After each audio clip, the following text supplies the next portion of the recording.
ഒരു ദിവസം 70 പ്രാവശ്യം അസ്തഗ്ഫിറുല്ലാഹ് പറയണം. അല്ലാഹു ഭാഗ്യം തരുമാറാകട്ടെ. എത്ര പ്രാവശ്യം? എന്താ പ്രതിഫലം?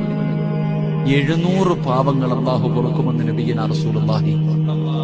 70 പ്രാവശ്യം ആരെങ്കിലും അസ്തഗ്ഫിറുല്ലാഹ് പറഞ്ഞാൽ ഇന്നത്തെ ദിവസം നീ ചെയ്ത 700 പാപം അല്ലാഹു പൊറുക്കും.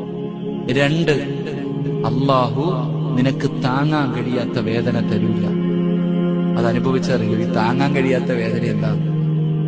താങ്ങാൻ കഴിയാത്ത വേദന എന്താണെന്ന് ജീവിതത്തിൽ അനുഭവിക്കുന്നവർക്ക് അറിയത്തുള്ളൂ. നമുക്ക് പറയാനേ പറ്റൂ. താങ്ങാൻ കഴിയാത്ത വേദന അല്ലാഹു നിനക്ക് തരൂല. 3, നിന്റെ ജീവിതം അല്ലാഹു ഇടുക്കൂല. ജീവിതം അല്ലാഹു ഇടുക്കി കളയില്ല. 4, നീ ഉദ്ദേശിക്കാത്ത രീതിയിൽ അല്ലാഹു നിനക്ക് റിസ്ക് തരുമെന്ന് നബിയുനാ റസൂലുള്ളാഹി. നീ ഉദ്ദേശിക്കാത്ത രീതിയിൽ തന്നെ അല്ലാഹു, നീ ഉദ്ദേശിക്കാത്ത എങ്ങനെ അല്ലാഹു ഈ ഭക്ഷണം വന്നേ അത്ഭുതപ്പെടാറില്ലേ? അല്ലാഹു നിനക്ക് എത്തിച്ചു തരും. അല്ലാഹു ഈമാൻ നൽകുമാറാകട്ടെ.